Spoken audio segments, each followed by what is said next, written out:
श्री स्वामी समर्थ. केवळ श्राद्धविधी केल्याने पितृदोष संपतो का?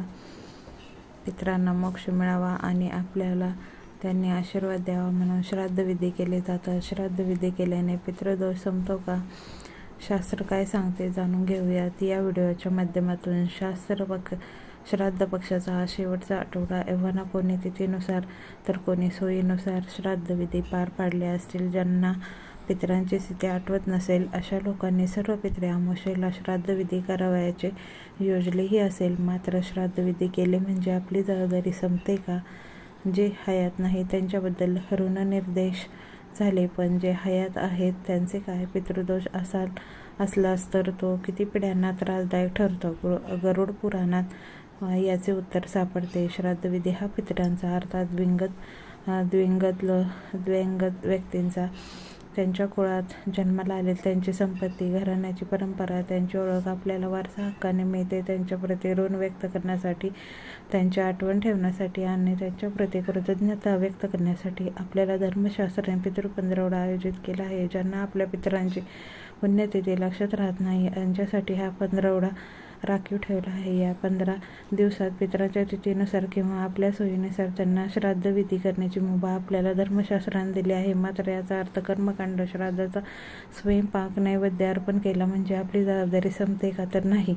सर्वे पहा सुख्यानी संतु, अर्थात सर्व जीव सुखात राहावोत अशी प्रार्थना आपली संस्कृती आपल्याला शिकवते. यासाठी पितरांना तृप्त ठेवून त्यांचे आशीर्वाद घ्यावेत ही संकल्पना आपल्या धर्मधुरींनी तयार केली. मात्र त्याचबरोबर मातृदेवो भव, पितृदेवो भव, आचार्य देवो भव असा संस्कारही आपल्यावर घातला आहे. या संस्काराचा मात्र आपल्याला विसर पडतो. आपल्या घराण्यातील आत्मे अर्थात घरातील ज्येष्ठ मंडळींना अतृप्त ठेवून पितरांची पूजा केली तर ती पूजा कदापि फलद्रूप होणार नाही. म्हणून आईवडिलांना मान देणे, त्यांच्याशी सुसंवाद साधणे, त्यांच्या मतांचा आदर देणे या गोष्टी आपल्याकडून घडल्या तरच पुढील पिढीवर न शिकवता मोठ्यांना आणि पूर्वजांना मान देण्याचा संस्कार आपोआप घडेल. भारतीय संस्कृतीला मौखिक परंपरा आहे, अर्थात जी जितकी कागदपत्रातून हस्तांतरित झाली त्यापेक्षाही जास्त ती गुरु-शिष्य परंपरेतून तसेच मौखिक प्रचारातून एका पिढीकडून दुसऱ्या पिढीकडे हस्तांतरित झाली. म्हणून ती आजही टिकून आहे. हा वारसा पुढच्या पिढीने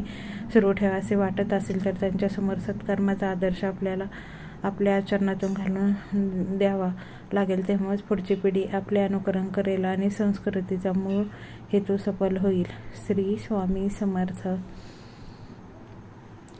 श्री स्वामी समर्थ. पितृपक्षात सून किंवा मुलगी पिंडदान करू शकते का? वेद पुराणातील नियम परवानगी देतात का? पितृपंधरवडा सुरू आहे. पितृपक्षाच्या काळातच पितरांचे पिंडदान केले जाते. पिंड विशेषतः मृत पूर्वजांच्या आत्म्याच्या शांतीसाठी अर्पण केले जातं. आता सध्या पितृपक्ष सुरू आहे. 2 ऑक्टोबरपर्यंत पितृपंधरवडा सुरू राहणार आहे. पितृपक्षाबाबत सर्वसामान्यांना विविध प्रकारचे प्रश्न असतात. यातील एक प्रश्न असा आहे की पितृपक्षात सून आणि मुलगी पिंडदान करू शकतात की नाही? कारण पितृपक्षात पिंडदान हे फक्त मुलगाच करतो. परंतु या व्हिडिओमधून तुम्हाला याचं उत्तर नक्की भेटेल. पितृपक्ष दरवर्षी भाद्रपद महिन्याच्या पौर्णिमेच्या दिवसापासून सुरू होतं आणि अश्विन महिन्याच्या अमावास्येच्या दिवसापर्यंत चालू असतो. या काळात हिंदू कुटुंब त्यांच्या पूर्वजांचं स्मरण करतात आणि त्यांना श्राद्ध करतात.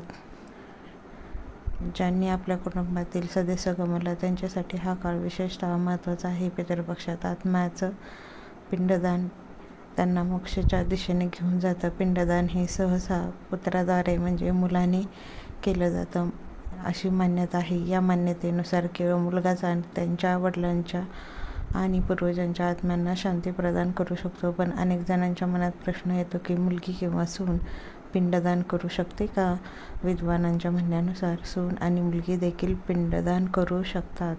अनेक कुटुंब अशी आहेत की ज्यांच्या घरात मुलगा नसतो, त्यामुळे अशा वेळी सून किंवा मुलगी पिंडदान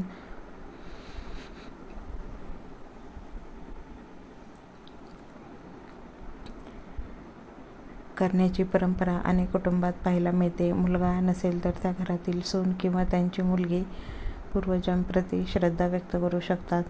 पुराणानुसार जर कुटुंबात मुलगा नसेल तर सून किंवा मुलीला पिंडदान करण्याचा अधिकार आहे. परंतु हे लक्षात घेण्यासारखं आहे की जी स्त्री पिंडदान करणार आहे त्या दरम्यान तिच्या पतीनं तिच्यासोबत असणं आवश्यक आहे. म्हणूनच जर तुम्ही सून आणि मुलगी असाल आणि तुमच्या पूर्वजांना श्रद्धांजली वाहायची असेल तर पितृपक्ष तुमच्यासाठी योग्य आहे. आपण पाहतोय कोरोना काळात पूर्णच्या पूर्ण कुटुंब उद्ध्वस्त झालेलं आहे. त्यामुळे सून आणि मुलगी असा भेदभाव न करता त्यांना हे पिंडदान करण्याचा अधिकार दिलेला आहे. पितृपक्षाच्या काळात मृत नातेवाईकांचं पिंडदान करणं अत्यंत महत्त्वाचं मानलं जातं. धार्मिक मान्यतेनुसार कोणत्याही व्यक्तीच्या मृत्यूनंतर भूतापासून संरक्षण करण्यासाठी पितृतर्पण करणं आवश्यक आहे. पितृपक्षात पितरांना केलेला नैवेद्य त्यांना मुक्त करतो आणि भूत विश्वातून मुक्त होतो असे म्हणतात. पितरांचे पिंडदान केले नाही तर पितरांचा आत्मा दुःखी आणि असमाधानी राहतात असं म्हटलं जातं. श्री स्वामी समर्थ. श्री स्वामी समर्थ. कोरोनासारखा भयानक रोग आपल्या भारतात येऊन गेला त्यामुळे पूर्णच्या पूर्ण कुटुंब उद्ध्वस्त झाले. त्यांच्यासाठी या प्रश्नाचं उत्तर आहे सून आणि मुलगी पिंडदान करू शकतात. श्री स्वामी समर्थ.